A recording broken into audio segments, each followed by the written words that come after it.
That's the second biggest monkey head I've ever seen. I used to be an adventurer like you. Then I took an arrow in the knee. The definition of insanity.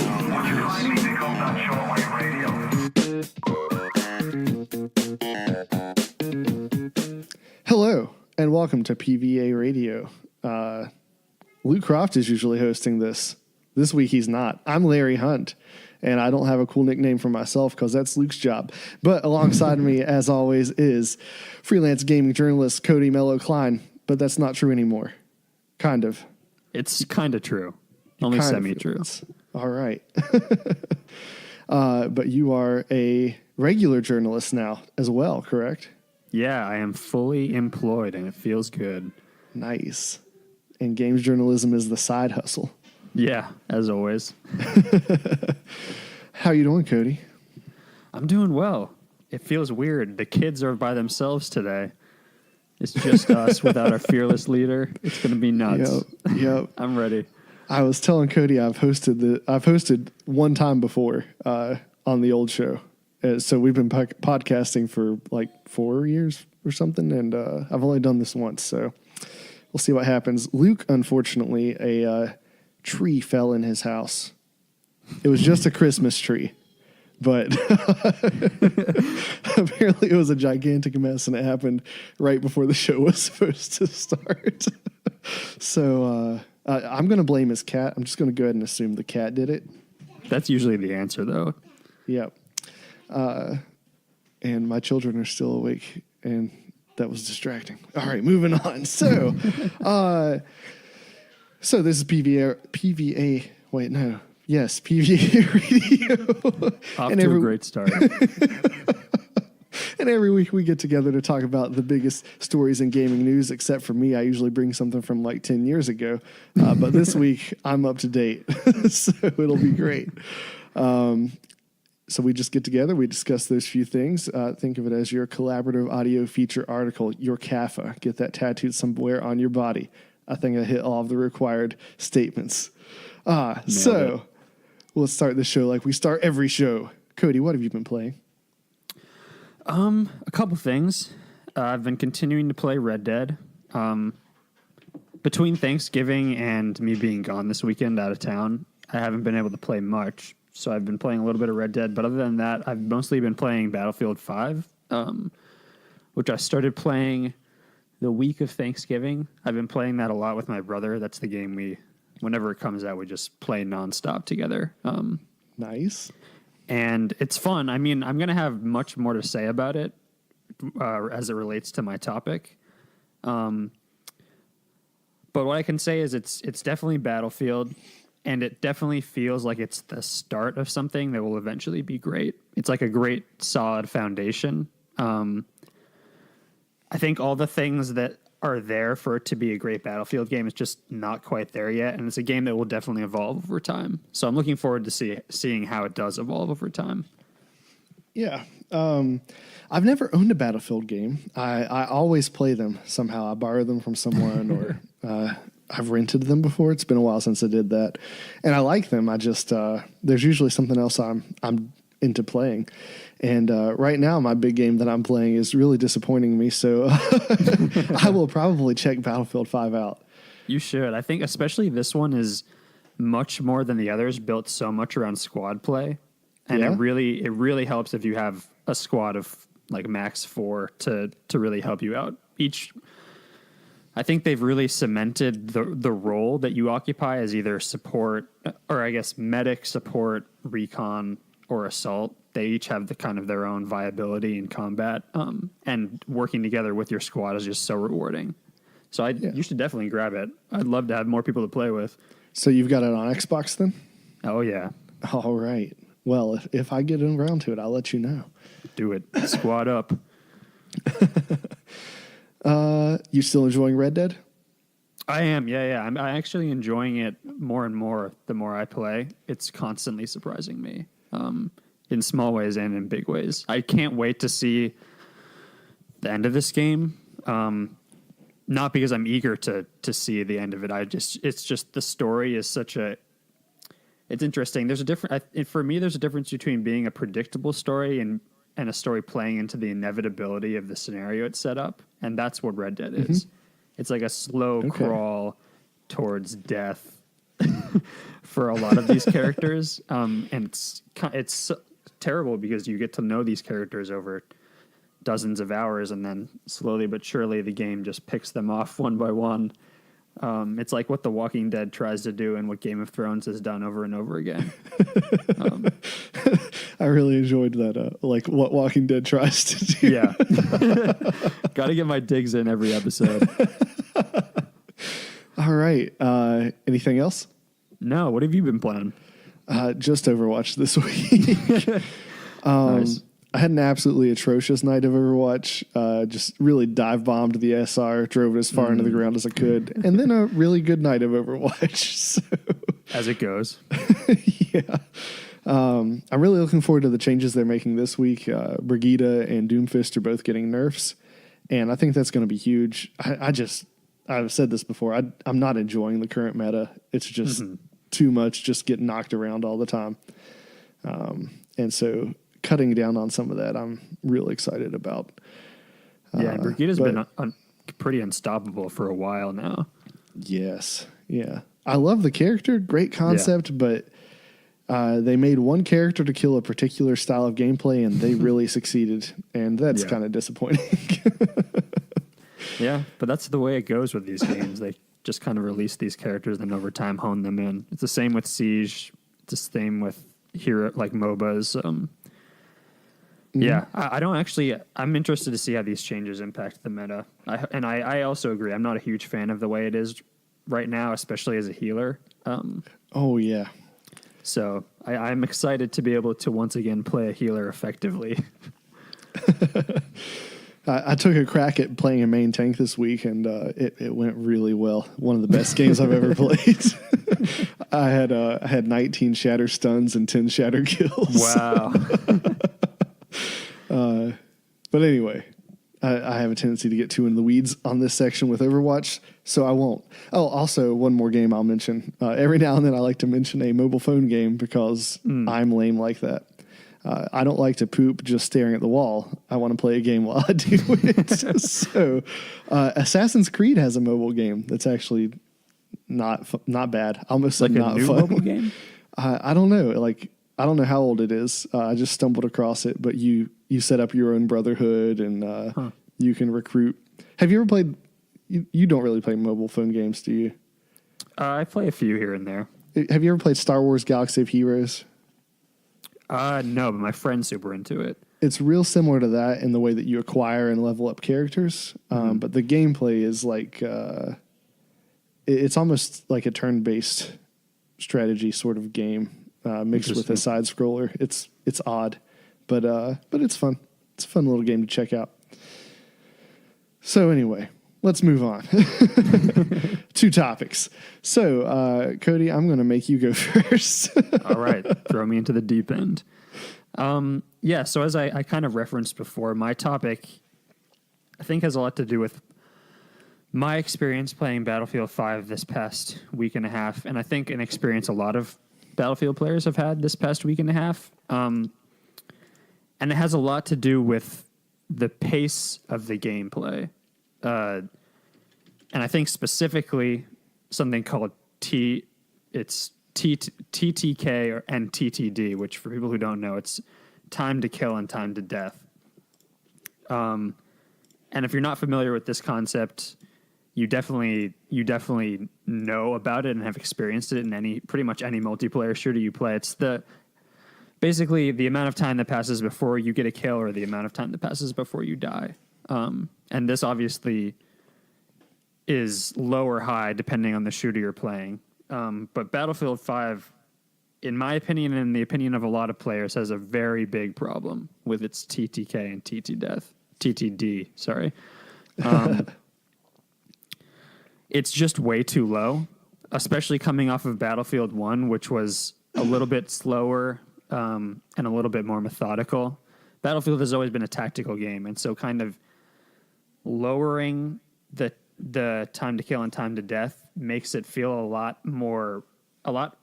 it's obviously a faster pace, but it makes it feel a lot more like Call of Duty, which is a kind of shooter that I'm really not a fan of. And anyone who plays Battlefield usually prefers the pace of Battlefield to Call of Duty. Those two are sort of the opposite ends of the spectrum when it comes to this stuff. And so DICE has made it clear that it's going to try to fix this stuff. It's not going to be a quick fix, and we're going to talk about why that probably is the case. Okay. But they've definitely announced that they're dedicated to fixing this issue, along with several other issues that the game has going for it right now. Now, can I interject a question real quick? Go for it. With Battlefield 5's TTK being so fast, is it because... are we talking about the time to kill as far as once you start taking damage? Like, is it because you're taking damage dying more quickly, or is it encountering people more quickly, or some combination of the two? Like, I'm actually not sure if both of those things factor into TTK or not. They do. All of that stuff factors into it. Okay. For Battlefield specifically, and this is, I just want to say now, this is just my experience, but I'm trying to kind of, over the past week and a half, I've been trying to just kind of like gauge why it is I'm feeling the way I am. The sense I get is that you do encounter people a lot quicker. You're getting into the fray a lot quicker. Mm-hmm. And I don't think you're dying faster than you did in previous Battlefield games. If you're good, you'll be able to dive into cover or get health from a teammate if you're taking damage. But you do die a lot and pretty fast because you're just getting into the fray so much faster. And that has to do a lot with spawn points. It has to do a lot with the maps. I also think it has a lot to do with the fact that weapons in Battlefield 5 fire a lot more. They've made an extra effort to make them fire a lot more consistently. Battlefield 1 had a weird thing where the behavior of weapons, as it would be in real life, was kind of a matter of, in some cases, a matter of chance. So you could be extremely skilled with the weapon, but sometimes it would just kick. It would just kick in a weird way, or the bullet would kind of arc in a weird way, and you kind of have to account for that as much as possible. And Battlefield 5 is much more consistent. So people have just gotten better at the weapons more quickly. I think that has a lot to do with it. But for the most part, it is just getting into the fray faster and just dying a lot over and over again really fast, as it would be in war, I guess, especially World War II. So yeah, I guess I wanted to start off this discussion just by talking a little bit about, this is good because it's you and me here. I can't speak for Luke, but I know you're a huge fan of shooters, obviously Halo being chief among them.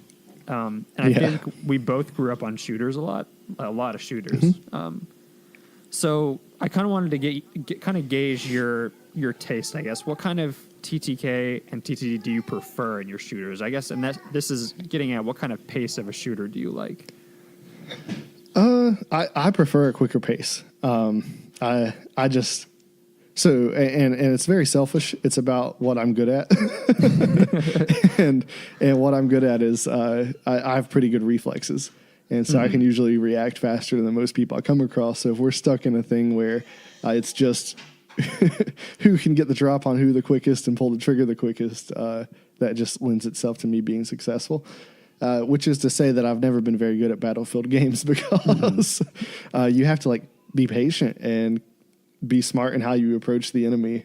You can't just run up on them and beat somebody to death. It's not going to happen. No. So I prefer a faster pace, but I'll get more in detail with the next question you plan on asking because I have some addendums on that. Okay. Yeah. I guess we should. I guess the second question is kind of a direct response to this, so we might as well just dive in. But I know. So it's interesting because I know you're a huge Halo fan. So am I. I grew up pretty much on Halo exclusively. And it's interesting because in Halo, it is fast and it can be frenetic, but you can take a lot of damage. Yeah. And the shield system kind of being the reason for that. Except I guess in Halo 1, you didn't regenerate health, right? You had to find actual health packs. Right. But that's kind of an anomaly right now in the era where Call of Duty is still the king of shooters, and you can die pretty quickly in pretty much any battle royale game. Yeah. So I'm wondering, can a TTK that's too fast or too slow for you ruin the shooter you're playing, or is it something that you just kind of try to adapt to whatever game you're playing? Do you have a kind of a concrete policy when it comes to this, or do you just try to adapt? Go ahead. I'm sorry. The internet got weird there for a second. Oh, no worries. I started to interrupt you on accident. Anyway, I'm sorry. This is great television. So I'm more of someone who kind of adapts, and to get into where I was beginning to lean, for me, the TTK matters, but it matters within the universe of what I'm playing. Mm-hmm. So like in Halo, I like the fact that once I get into combat, like it takes some effort to put somebody down. Like you can soak up a lot of damage in Halo. Yeah. But I would hate that in a Call of Duty game because it doesn't make sense. Like in Halo, I'm a genetically engineered super soldier wearing power armor encapsulated by an energy shield. It should take forever to kill me. But I do not like games where I am just a soldier and I might have some body armor or something, but I can still be like a bullet sponge. And I'm struggling to think of a game that's like that because it's been a long while since we had a game like that. But that bothers me. So for me, it depends on the universe I'm in. But then within the faster paced games, I've always had trouble with. So the article you shared got into this in particular. One of the things that makes the TTK so fast in Battlefield 5 is one class can unlock throwing knives that are instant kill. Yep. And that's something I always hated in Call of Duty. Like if you hit me in the big toe with a throwing knife, I'm dead. Like I hated that stuff. But it feels so good to use. Yeah, but I can't hit anybody with them, so I don't know what that feels like. And I would always make people angry. I haven't owned a Call of Duty in a long time, but the last one I owned, it might have been the first Black Ops. I don't know. But I'd run the M4 with the flamethrower attachment and just like spin in circles in a room and insta-kill people with a flamethrower and get all these messages cussing me out. It's fantastic. So I can more or less adapt to it, but it needs to make sense to me, I guess is what I'm saying. Yeah. But go ahead. No, I was going to say that makes a lot of sense. And that's, I think I fall somewhere in between having especially for a series like Battlefield where I have a very concrete idea of what has worked in a Battlefield game and what I prefer in a Battlefield game. I guess I'm less inclined to be flexible when it comes to that stuff. But yeah, in Halo, it obviously makes sense that the TTK is a little bit higher. Like you're a walking tank essentially that can soak up a lot more damage. Whereas Call of Duty is supposedly supposed to be actual soldiers, but I mean, let's be honest, you have like fucking boost packs and you can run on walls and dolphin dive everywhere. I think I'm just someone who prefers, I guess, a higher TTK, a little bit slower and more methodical gameplay, which is why I'm inclined to go towards Battlefield. But I do think I can adapt. I think most gamers are able to adapt their style to fit a particular multiplayer game. It's the reason we can switch from Overwatch to Fallout to Battlefield, whatever. Yeah. You learn to like exist within that universe and play within that universe. But I do think pacing is so key to multiplayer shooters. In the case of Battlefield 5, it's just feels, the best way to say is that it just feels a little off. And I think the developers are obviously aware of this. This is why they're taking actions to adjust the systems to kind of fit a better pace of play.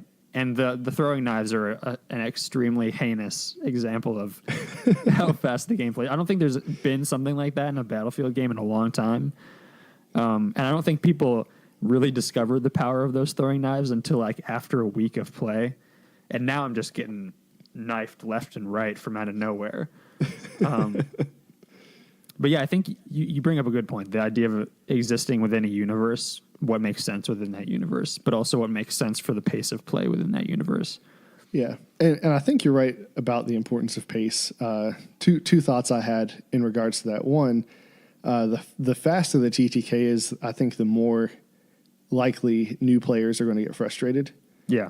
Because if you're dying again and again and again rapidly, I think that's a lot more frustrating than spending a long time getting into the fray, but you feel like you actually did something before you died. So that's one thing. And then another thing that I thought about was the difference between Fortnite and PUBG. Well, one of many differences between Fortnite and PUBG. So Battle Royale games are really interesting because the TTK can be all over the place, right? Depending on how you play, where you drop. The TTK can be immediate or the TTK can be 30 minutes. But where Fortnite has much smaller maps, which in a lot of ways I'm not a fan of. But I've never had a game of Fortnite where I felt like I just wasted a half hour of my life doing nothing. And I've regularly had that in PUBG. It's entirely possible in PUBG to just land way off in the middle of nowhere and spend an entire match just trying to outrun the storm. Yeah. And that doesn't make for very exciting gameplay. So there's definitely a balance to be struck for sure. It can be too fast. It can be too slow. And when you're dealing with people, there's never going to be a one size fits all. You just got to find what works best for your base. So, yeah. Yeah, that's true. I feel like in games, we don't talk about the concept of pace nearly enough. And it's a concept that applies to obviously more than just multiplayer shooters. But in the concept of multiplayer shooters, you get like after 10, 20 games of PUBG, Fortnite, Battlefield, whatever, you get into a rhythm. And you kind of adapt to that pace. You play to that rhythm. And I think being able to get on that wavelength is so important for the long-term success of a game. It's the reason why, despite all its flaws, I still played a lot of Destiny 2. Like, the rhythm of that game and the actual core gameplay and pace of it is just so great that you can ignore a lot of the other faults of it. And to your point about frustration, like TTK being too low, that's what I expressed this, except in a different context when we were talking about Battlefield a few weeks back. The idea that players who had gotten into the game earlier would kind of trump players who got the game when it actually released, which was me. I ultimately didn't feel that, but I was hard for me to distinguish between that and the pace of the game. And I do feel like a lot of players, maybe Battlefield 5 was their first Battlefield experience. It might be frustrating to the point of them just putting it down and moving back to Call of Duty or Destiny or any other number of shooters. So I really do hope that EA and DICE, I guess DICE specifically, can address these issues. And that's kind of where I wanted to take the conversation next. Obviously you haven't played it, but there are some general things we can talk about here.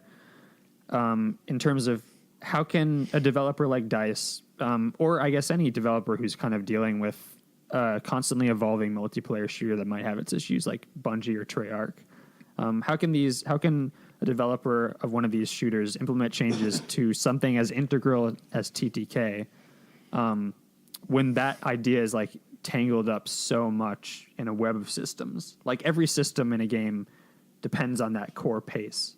Yeah. So what can a developer do? I'm genuinely curious. So this is part of why I asked that initial question of, is it frequency and speed of getting into encounters or player health that's the factor? Because where it's the spawn locations and that kind of thing, I think that you're kind of locked in at this point. Like you can't do much on that end. Yeah. Because your maps are set. You can't really stretch those out anymore.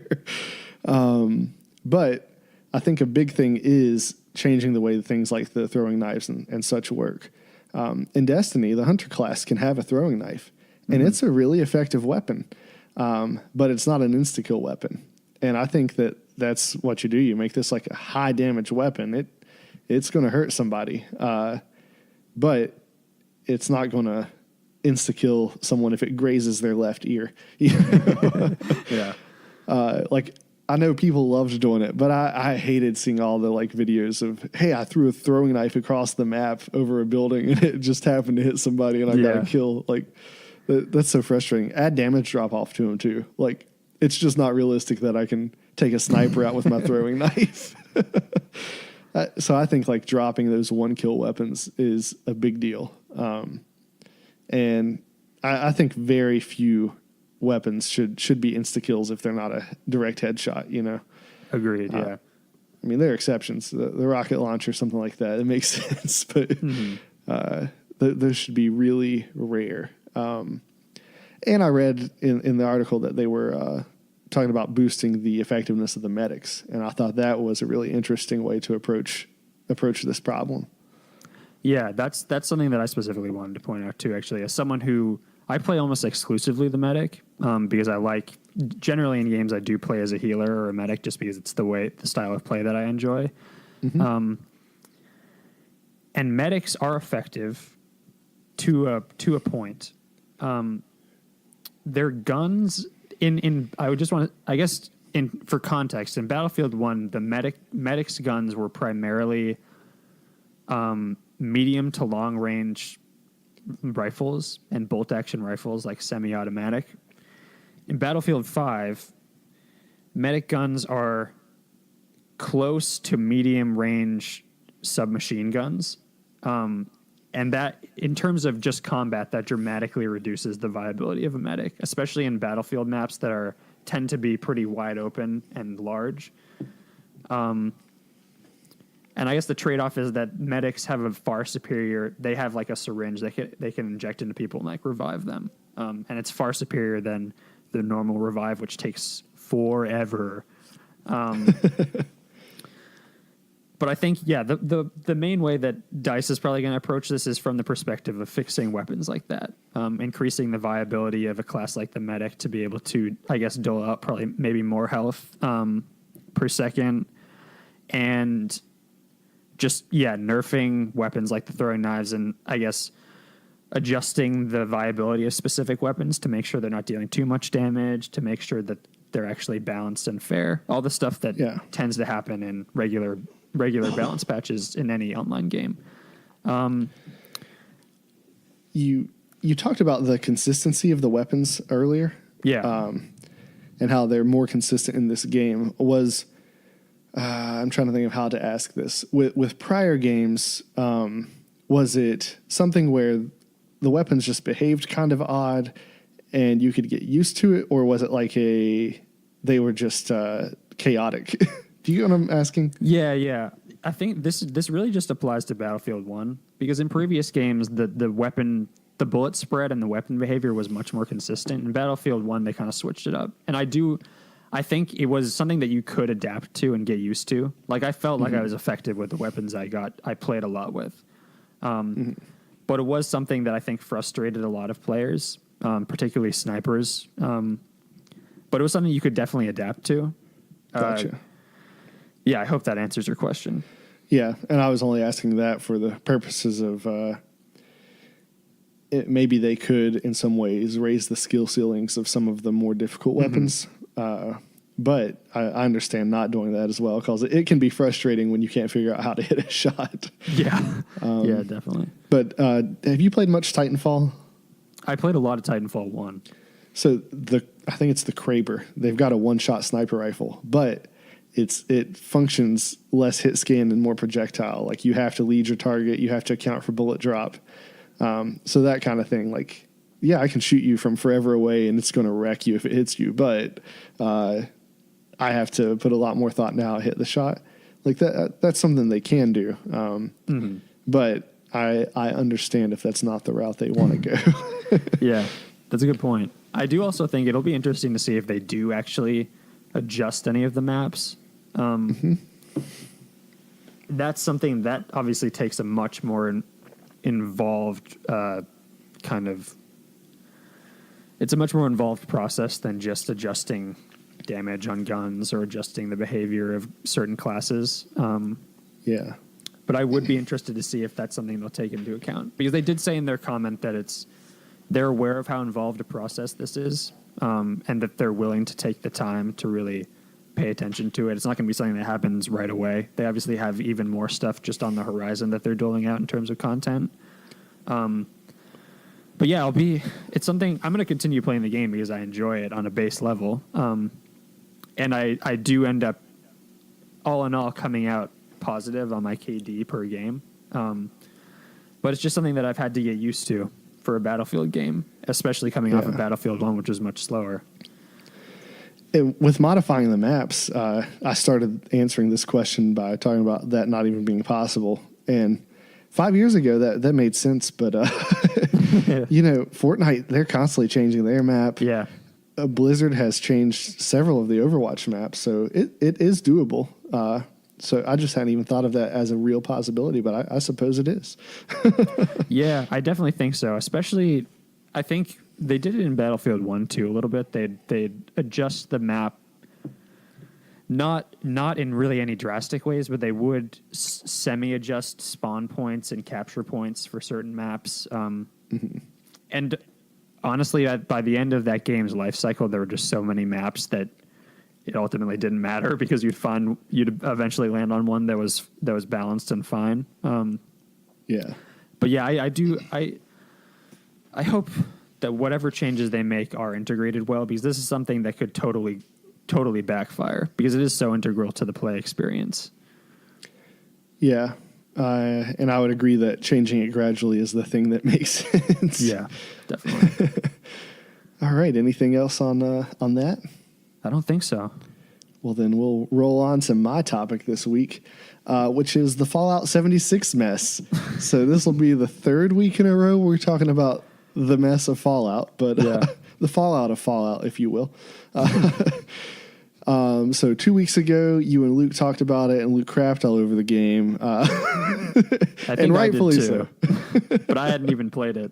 Yeah. Last week, I came in, and my whole thing was there are serious problems with the game, but I also felt like it was getting a little more flack than it deserved. Mm-hmm. And we had a good conversation. If you didn't listen last week, I'd encourage you to go back. I ultimately I've landed on it. It depends on what you've enjoyed in Bethesda games, and the NPC story stuff like that's mattered to me, but not as much as it has for most Bethesda players. I've always just enjoyed finding all the places. Like the way I played Oblivion was I'd find everything on the map.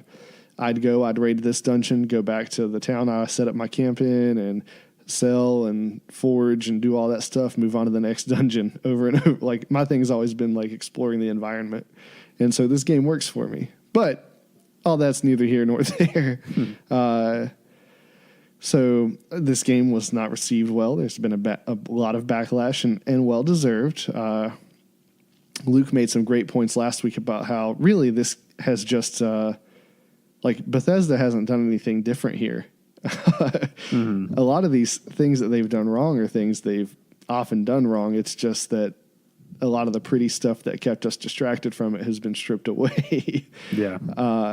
So they've deserved a lot of what they've gotten. But Bethesda realizing that they were in a hole with their fan base, they opted not to dig themselves deeper. They promised better communication moving forward, and that was definitely the right move. And then they dropped several tons of dynamite into the hole that they were sitting in. So there's all this backlash. Bethesda's apologetic. We're going to have better communication moving forward. Here are the changes you can expect us to make to the game. And then we started to see reports that the $200 Power Armor edition of this game was supposed to come with a canvas bag. The people who purchased this edition of the game instead received a cheaper bag made of nylon instead of what was advertised. And if you haven't gone and looked at pictures of what was advertised and pictures of what people received, go look. It is just awful. I would be furious. So naturally, people were furious. They started sending messages to Bethesda. And the post that got the most interest, one Redditor shared screen caps of Bethesda's response to them. Bethesda's actual response to one person was, quote, "Sorry you're not happy. Bag shown was a prototype and too expensive to make. Not planning to do anything about it," end quote. Brutal. What? Other responses weren't actually much better. They were all basically variations of that. That one was the most like blunt description. But it was interesting to me. Bethesda came out and they said, quote, "The support response was incorrect and not in accordance with our conduct policy. Unfortunately, due to unavailability of materials, we had to switch to a nylon carrying case in the Fallout 76 Power Armor Edition. We hope this doesn't prevent anyone from enjoying what we feel is one of our best collector's editions," end quote. Which is a more verbose way of saying, sorry you're not happy. Bag shown was a prototype and too expensive to make. Not planning to do anything about it. Yeah. I'm laughing at this. This isn't funny. It's one of those things that's so bad I just have to laugh to deal with it. So, as you can expect, what followed was brutal and warranted public outcry. And Bethesda decided it was time to give something back, time to make things right. And so anyone who was screwed over in this deal were awarded in-game currency equal to $5 in real money. So sorry you're not happy. As someone who hasn't played this game, sorry. Good. As someone who hasn't played this game, is that a lot of money in game currency? I'm glad you asked. Because next in my notes of my rant here, I had to write all this out to keep up with it. In parentheses, I have what this can get you. So what this can get you is a couple of poses for photo mode or some emotes. This won't even buy you a cool outfit in the game. This was like, what in the world? So awful response upon awful response upon awful response. And man, I was very, very angry by the end of this past week. Just I kind of stuck up for the game last week, and Bethesda, man, wow, what this may be like. It's I try not to like be hyperbolic and not let my emotions carry me, but I legitimately think that this is some of the worst dealings with consumers that I've seen a gaming company have.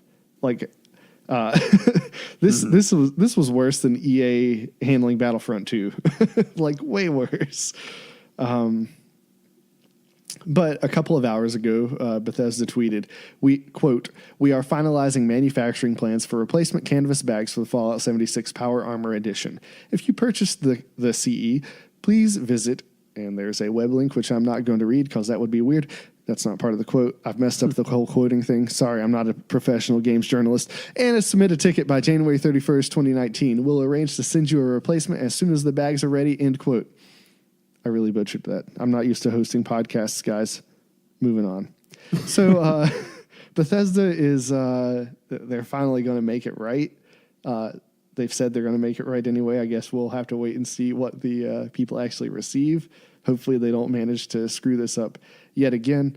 But I really enjoyed Luke Plunkett at Kotaku. He ended his article on this whole situation with, quote, "I can't believe this game is such a mess that I've had to write 2 stories about a plastic bag," end quotes. That's a pull quote. That's a pull quote on the back of the game. That would be amazing. I'm going to Photoshop that.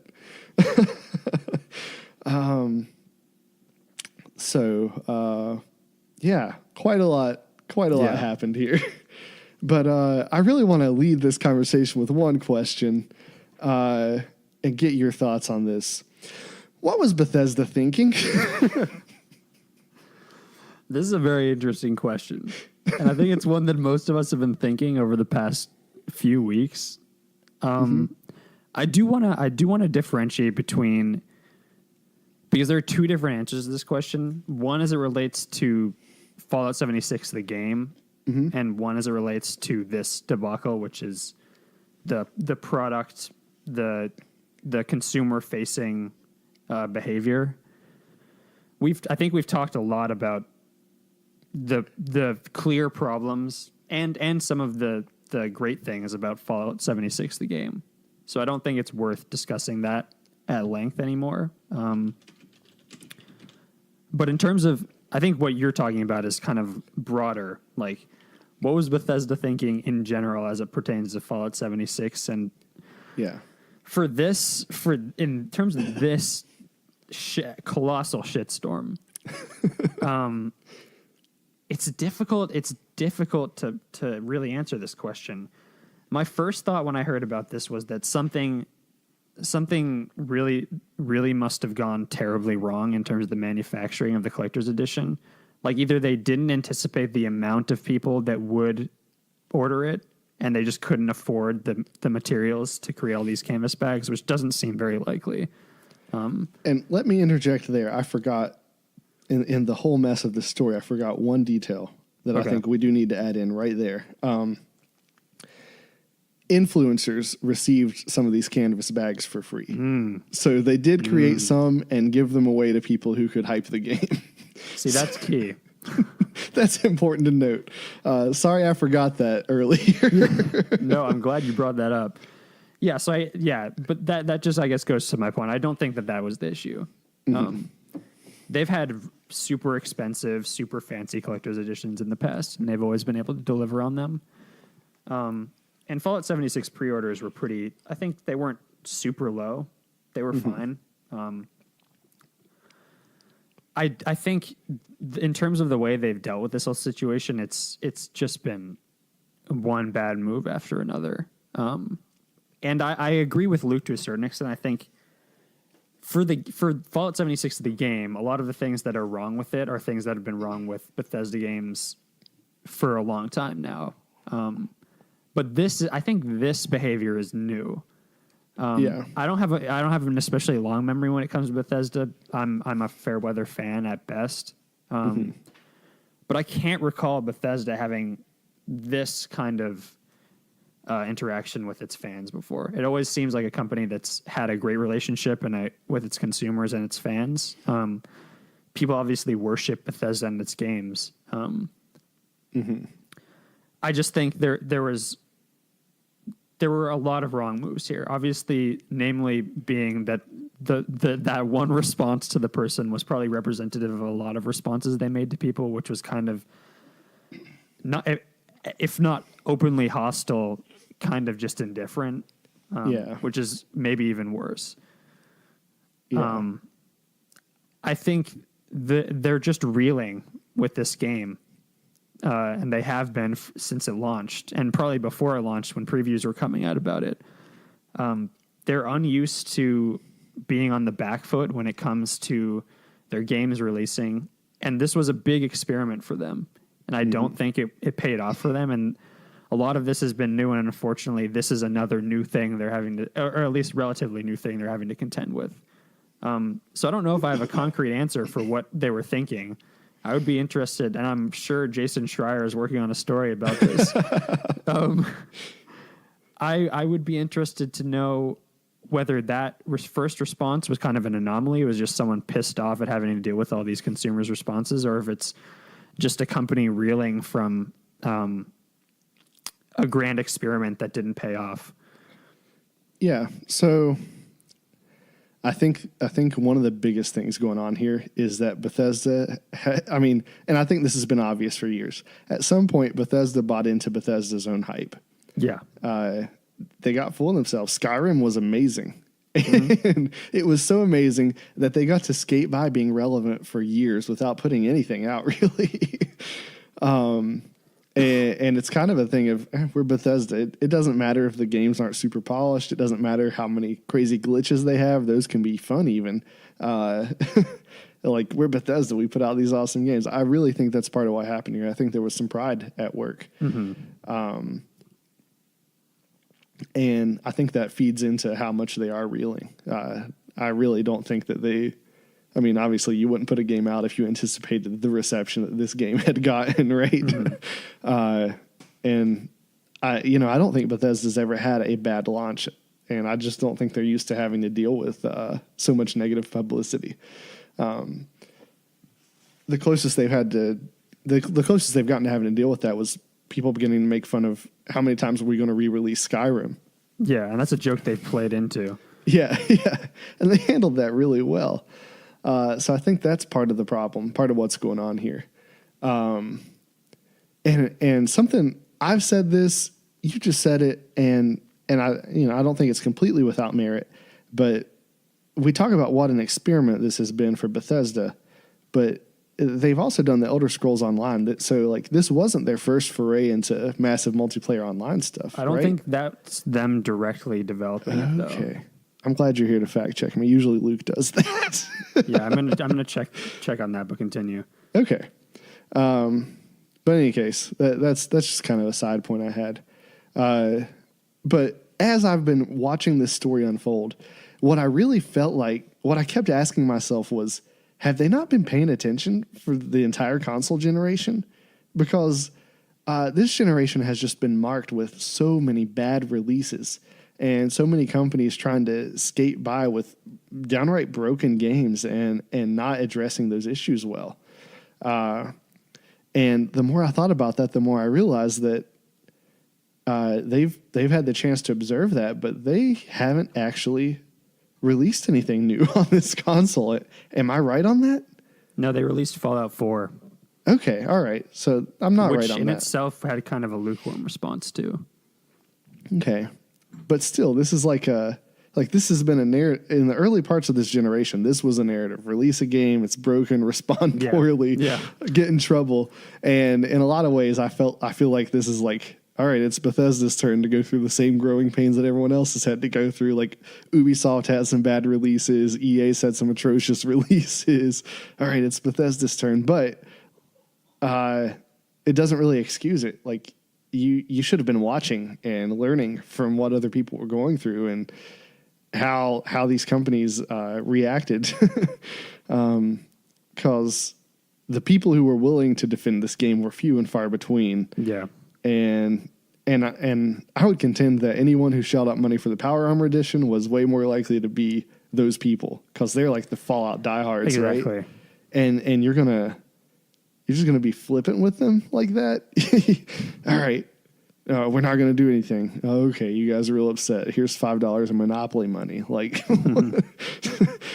this has been just terrible. And so that's mostly where I land. Like, Bethesda bought into their own hype. They got a little prideful, thought that they could skate by and cut some corners. And at the end of the day, Bethesda was, as all companies are, even when they're doing things that seem like they're in the consumer's like favor, like companies are out to make money, right? Mm-hmm.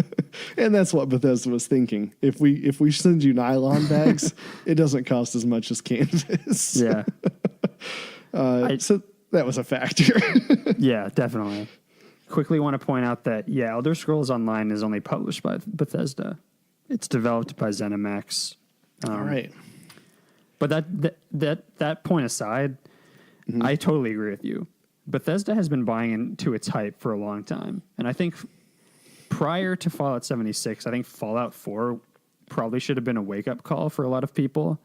Mm-hmm. I enjoyed that game, but it was very much Fallout 3, but on the next generation of consoles. I think most people who played it kind of had that response, like, this is good, but it's not great. And I think that game was largely a result of Bethesda operating pretty much in a bubble and not taking any hints from other developers. That game, I want to say that released in 2015, which was the same year that The Witcher 3 came out and kind of like busted the open world genre open again. Like that was one of the best open world RPGs in recent memory, if not ever. And then, the way that company treated people, CD Projekt Red, like they led the charge in changing some of the dynamics happening between publishers and consumers. Exactly. Yeah. And so I think Fallout 4 then came out later that year, and it was clear that Bethesda, you can't blame them for, they weren't in contact with CD Projekt Red. They didn't see what that team was doing, but they were aware of the development of open world games up until that point, and they released a game that was pretty much the same game as they had released on the 360 and PS3.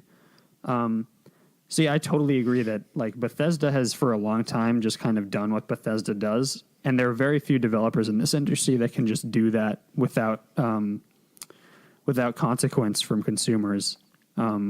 Rockstar is one of them, but we're starting to see them kind of take a beating as well. So I think, Bethesda's, I think this was them flexing. And for a lot of people, it wasn't impressive at all. And there's never an excuse for dealing with your fans, especially your super fans, the people who are shelling out $200 for this impressive special edition. There's no reason that you should be flippant or kind of just indifferent to them in this way. There's never any justification for that. Absolutely. and if an issue came up to where you absolutely couldn't pull off what you promised, you communicate that. You don't just like send people send it to them with no explanation. Like exactly. They're expecting this thing, but here's this much cheaper thing. Yeah. All right. So this game, Fallout 76, it's had an uphill battle to recover from a very shaky launch. We talked last week about how difficult it was going to be, like, and what it would take for them to get to, like, to pull off a Ubisoft with, oh my gosh, I just blanked on the game, not Fallout. That's the game we're talking about. Rainbow Six Siege. Thank you so much. I've got the mind of an 80-year-old. We talked about what it would take to pull off like that kind of turnaround. But now that they've nuked all the goodwill of their fan base, do you feel like they've completely killed any chance of recovery? And well, let's just start there. Do you feel like this game's just done? Is this like the final nail in the coffin? This is a hard question to answer because it's become increasingly clear that I don't think most games, I think especially from a studio like Bethesda, these games are never really dead. Like Rainbow Six Siege made a comeback, and that's definitely an anomaly in terms of Ubisoft's gamography. But there was also the story this year of No Man's Sky, which that's I think true. Largely is probably an anomaly in the industry itself. But that was an example of a studio that took a massive beating when their game launched, and then kind of took the beating, took a back seat, was probably less communicative with their fan base than they probably should have, I'll admit. But they really paid attention to what people were saying and took that into account. And over however many years, I think two years or so, they really changed and flipped the narrative on that game because they paid attention and really built a solid like framework and a solid resume for what they were willing to do in terms of changing and making their game better. And I think Bethesda has proven that it's willing to do that with its games. But those are mostly single player games. Obviously, there's a whole other kind of amount of work that requires that they have to put in to fix and kind of update a multiplayer game. But I don't think it's. I'm probably going to be eating my words when I say this, but I don't know if it's dead completely. Yeah. I think for the moment, yeah, it definitely is. But I think this is the kind of scenario that we could easily in 2 years see Fallout 76 being a game where I would actually consider maybe buying it once it's actually a full game. Yeah. Maybe I'm being optimistic. I don't know. No, I'm kind of with you.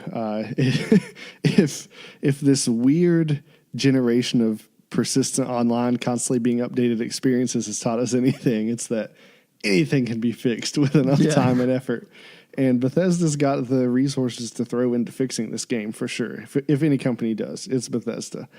And I hope they do because, I mean, I enjoy the game for what it is, but I definitely think it has much more potential than it is currently realizing. So, yeah, I don't think it's impossible to recover, but dang, it's going to be hard after this. Like it's not going to recover until some major changes happen.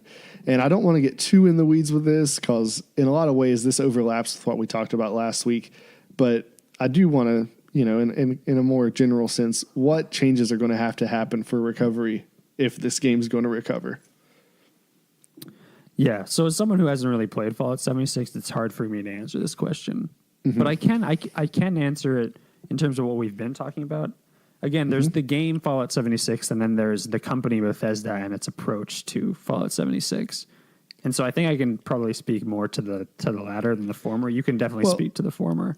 Let me go ahead and ask the last question then, and we'll mash them together. Okay. So so Luke brought up some good points last week when the initial story was breaking, and then this story broke. I think it's clear that Bethesda has some lessons to learn, some changes to make as a company. This mess was almost as bad as Battlefront 2 in terms of fan reception beforehand, and now it is significantly worse. So how does Bethesda, the company, recover? And what do they need to do moving forward? So yeah, let's just move on to that, actually.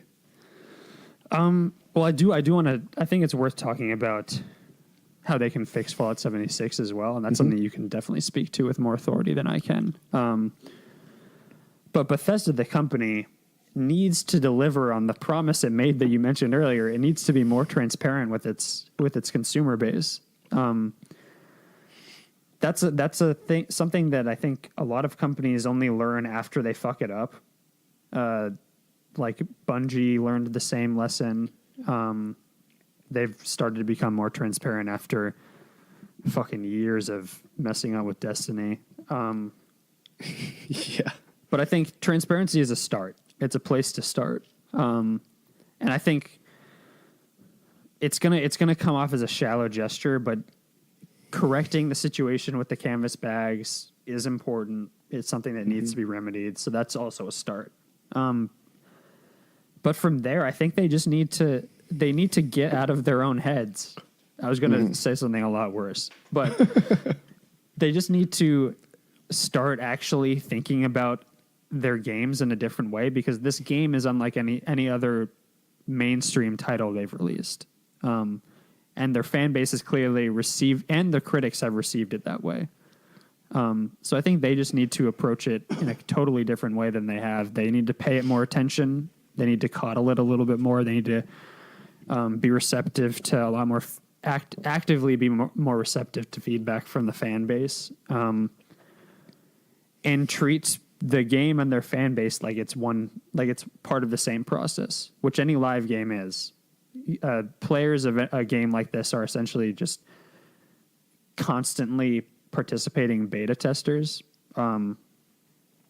And I think treating them like that will go a long way towards them being able to actually get out of their own ass and fulfill the promise of a game they clearly are passionate about, which I want to be clear. Like Bethesda, if you haven't watched the Danny O'Dwyer doc on Fallout 76 on Bethesda, it's worth it, because the team was clearly excited to release this game. And it was an idea that came from within the company. It wasn't from any external pressure. Yeah. But yeah, those are some steps that I see, at least. And they might sound broad, but that's because they do need to be broad before they really do anything specific. Yeah. I think the older I get, the more aware I become of how important humility is. Yeah. On an individual level, for sure. Like, pride will kill you, man. But on a corporate level, as a company, like, it's the same thing. And Bethesda got proud here. And when you are proud and you start to take a beating, it's easy to think that everyone else is completely wrong and you're completely right. And I think that Bethesda's knee-jerk reaction to these bags kind of revealed, like, what's the big deal? Like, you got a bag. It's a cool bag. When it needed to be, yeah, we really screwed up. And so the sooner you just accept that you screwed up and you start to make it right, like that, the easier it's going to be. The more prideful you are, the longer you prolong fixing what's wrong, like the worse it's going to be. Eventually the pressure builds up and it's going to be an explosion when it could have just been a little bit of a burn, you know? So that I think that is the first thing. And making the situation right, for sure. But I think that's going to lead to lots of other changes as well. I think, and I don't know how this is going to go over, but I think Bethesda may need to take a step back with some of the plans they have for future projects. Because their next two games, if I'm not mistaken, are going to be built on this same game engine. And like, it's time to update some of that. You know, we can't keep skating by on Skyrim was awesome. And the things that made Skyrim awesome will continue to work. Like, it's time to improve some things. So, you know, as a company, I think that's the biggest thing. Transparency, humility. The game itself, I mean, this situation doesn't change anything. except making it more difficult. Like it's going to take more changes before people notice it and think, hey, this is a game worth returning to. Definitely. And this is super upsetting to me as a West Virginian.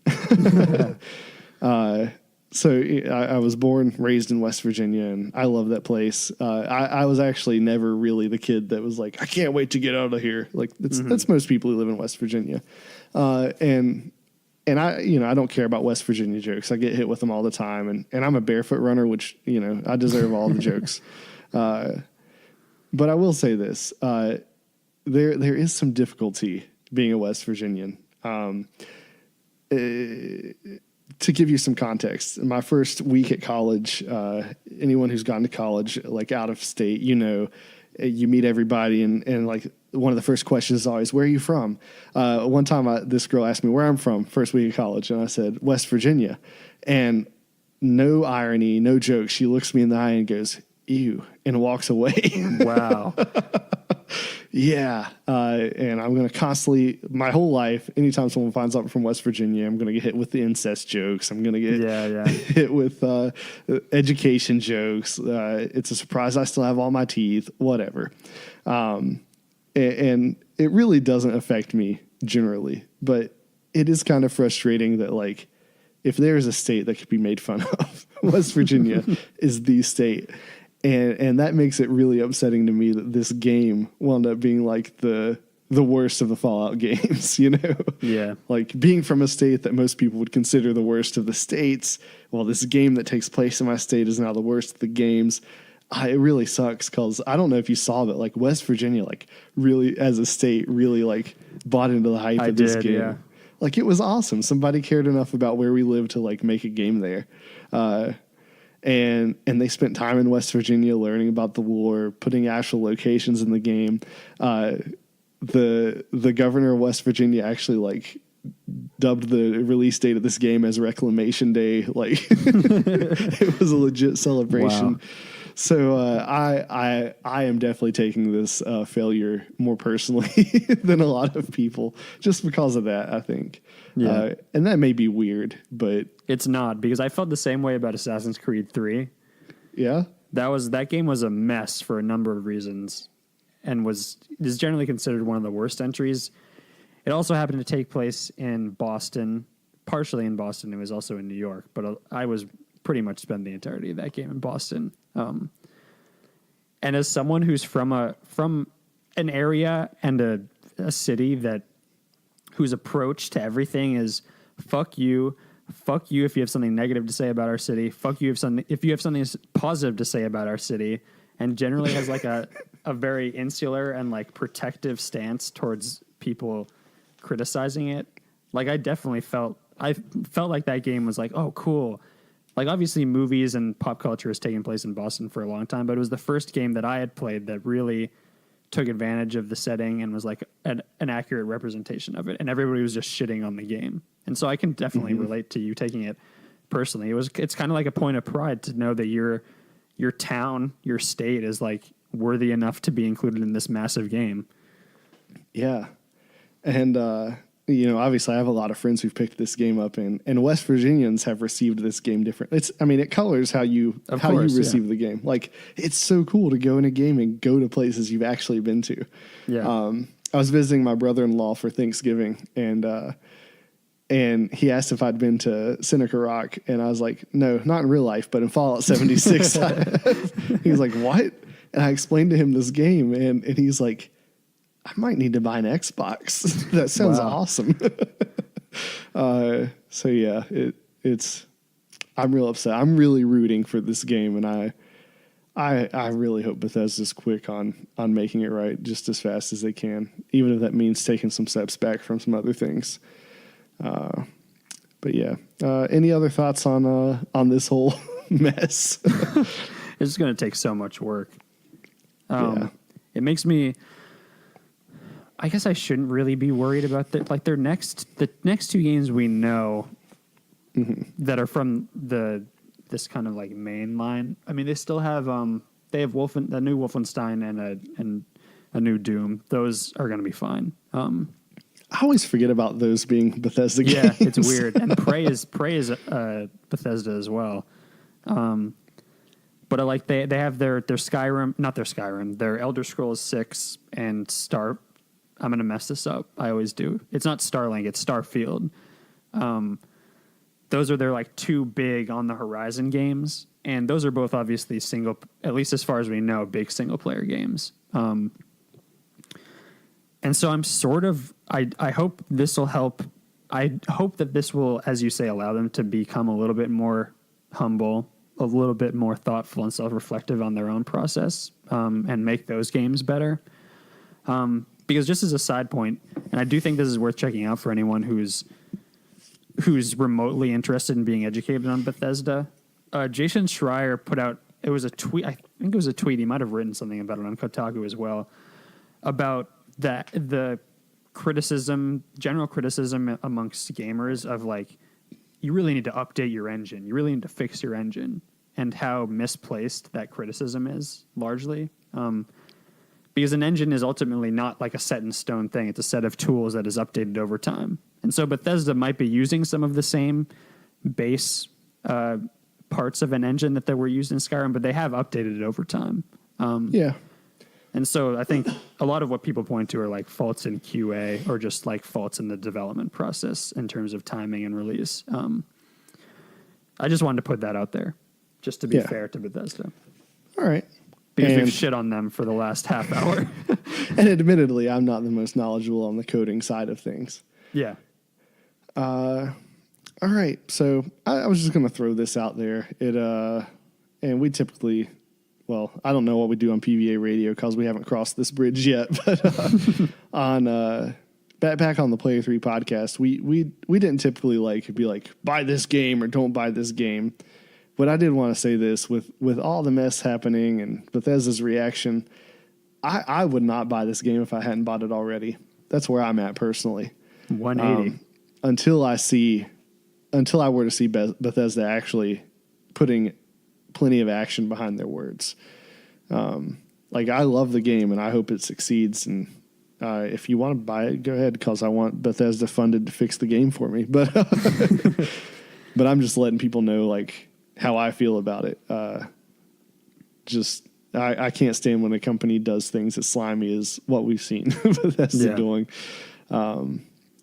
But I hope they turn around soon. And if they do, like, I think the game has a whole lot of potential. And just the stories that get told through the environment, like if you're into that aspect of Skyrim and Fallout, like this game has that. And I love like just wandering into locations and piecing together what happened, why, like we knew the world would be sparse because of the war, but it shouldn't have been this sparse. And it's an interesting game on that front. But yeah. Well, we don't have a third topic because Luke's not here, and we don't have a game to play because Luke leads the game. But if you're not in a hurry to get going, I'd like to spring another topic on you. If that's all right. Let's go for it. I threw it in the required reading thing in our Slack, just so you may have seen it already. But I just want to talk about it. But I shared an article from IGN. GameStop reports third quarter loss of $488.6 million. And that article is by Jesse Wade. And I don't really plan to read anything in particular from the article because I think the headline says everything that I want to talk about. This isn't shocking, right? No. Games have moved in a weird direction. We've been able to buy digital games for a long time. That's becoming the preference of most people. Fallout was down 80% in brick and mortar sales from Fallout 4. Fallout 76 was down 80%. And I talked about how that was probably, like, we shouldn't read as much into that as some people were reading. Some people were taking that at face value. It's selling 80% fewer copies. And I don't think that's true. But this past week, I don't know if you saw, but Battlefield 5 sold, I believe it was 50% fewer copies than Battlefield 1 sold physically. Yeah. So I think that's indicative of a huge number of people have opted to switch to digital games. I can order hardware through my console now. I can get on the store and put together my custom controller and have it sent to me. I don't have to go anywhere. More and more, I can just do this stuff from home. And what's been keeping GameStop and other brick and mortar stores going has been like you had to go there to get the hardware, but that's becoming less and less true. So I don't know. I don't really have any questions because I wasn't prepared to do this. Like I said, Luke had his tree fall. But do you have any thoughts on this? This is kind of a huge deal. We've known the end. Like the writing has been on the wall for GameStop for a long time, but I feel like this is the beginning of it really getting kind of rough. Yeah, I feel like for the past few weeks, when we've all been together, we've been talking about kind of the slow, or maybe not so slow, death of physical media, and how all of us are adapting to it. It's obviously something that I think at the beginning of this console generation, people were still resistant to accept the digital future, but I think we've slowly accepted it, and moving forward, it's going to be even more of a thing. The part I found interesting was that they did report a net loss for the third quarter, but they saw an increase in new hardware sales, which is interesting. I mean, I do think that a lot of people still go to GameStop to buy their new Xbox or a new PS4 or a new Switch. I think that's obviously going to change too. Just the ubiquity of Amazon, and Amazon being a world dominating force obviously is going to bite into that. But yeah, I mean, I'm going to be honest. I know Luke worked there, and he obviously has a complex relationship with GameStop. I don't. I have harbored a grudge against GameStop for a while, and it's not the kind of thing where there's a difference between disliking a company and wanting that company to shut down, because that means people lose their jobs, and I wouldn't want that to happen. But I do think GameStop's place in the industry has changed so much over the past 5 years, and its importance in the industry has changed. Brick and mortar stores in general, their role has changed, but I think GameStop as like the locus of where you get your games and kind of see new games, find new games, play new games is just diminished. I've said it over and over again. I downloaded most of my games this year. There's literally no reason for me to go to a GameStop and actually talk to an actual person, especially when I can just order games off Amazon. So yeah, I like you said, I don't think this is a huge surprise. It's just another nail in the coffin, and that number is surprising.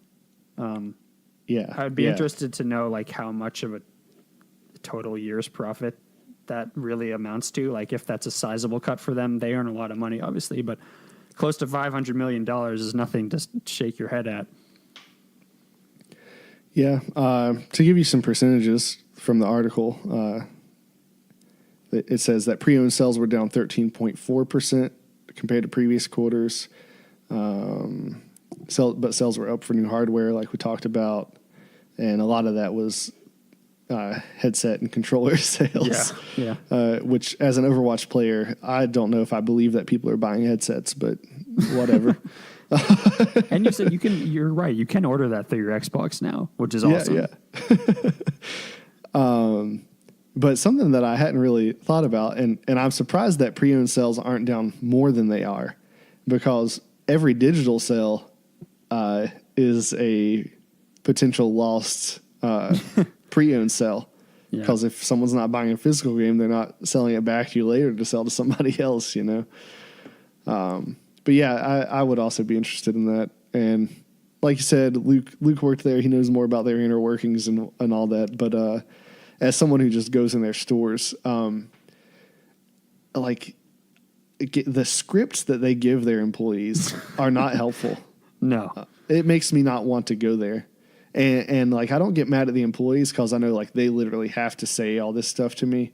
Of course. But it's annoying. It doesn't encourage me to come back. I don't find it helpful. Bombarding me with more and more sales pitches. I think GameStop's shooting themselves in the foot with that mess. But yeah. Anyway. And their relationship with developers that's been the main sticking point for me.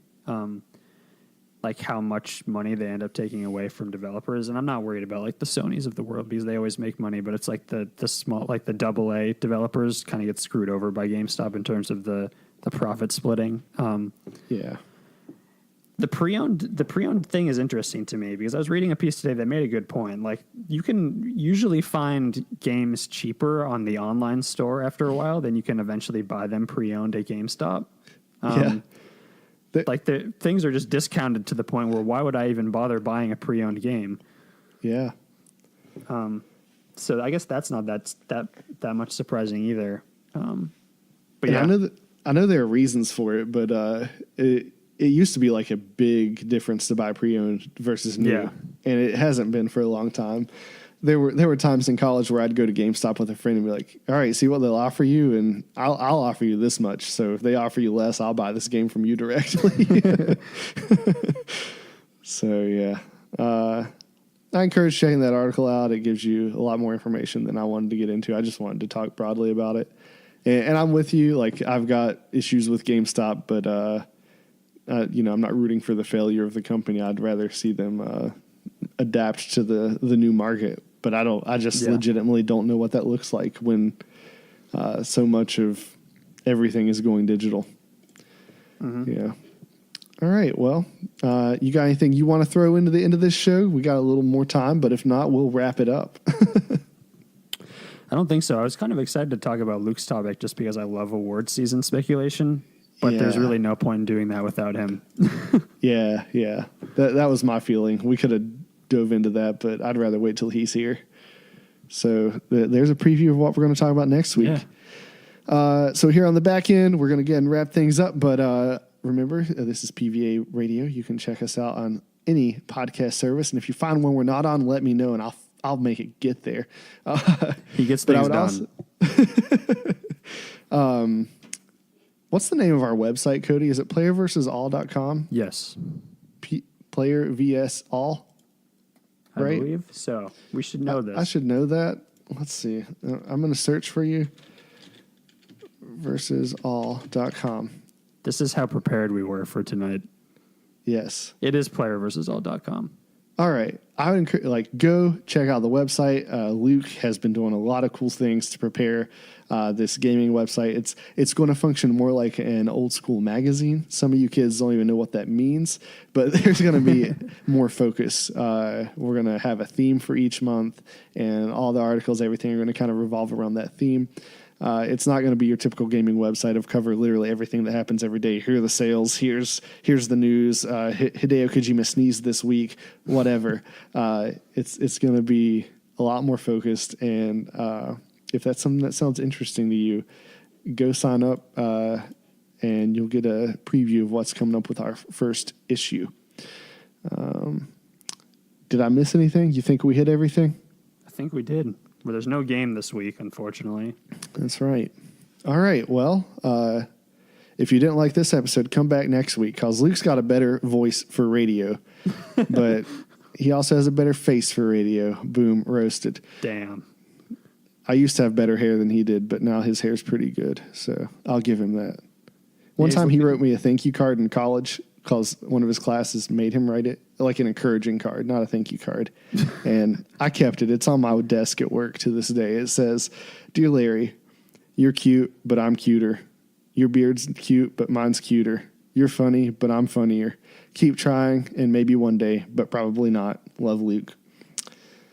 That's as much as you can ask for, really. It's true. All right. Well, we're going to get out of here. Cody, where can they find you, and what are you going to be tweeting about this week? I'm Cody. You can find me on Twitter at ProElectioneer. This week, I am probably going to maybe continue tweeting a little bit about Battlefield, maybe a little bit about Red Dead. My tweets have been kind of tapering off. I'm going to be honest. I got job stuff to deal with. I had to buy a car, and I have to find a place to live in a new state. So, what do you mean you got a car? Just kidding. Don't. Yeah, so that wasn't a good joke. I'll probably be. I'm actually probably gonna be tweeting a bunch of stuff about the Game Awards and what I think is deserving, what I think got snubbed. So look forward to that. All right. You can find me on Twitter at LairHuntsZombies, LERHUNTS Zombies. And this week, I'm just in the Christmas spirit. Probably going to be a lot of Christmassy stuff happening. So if you're a Scrooge, stay away. This has been PvA Radio. I hope you've enjoyed it. Come back next week. And until next time, we love you.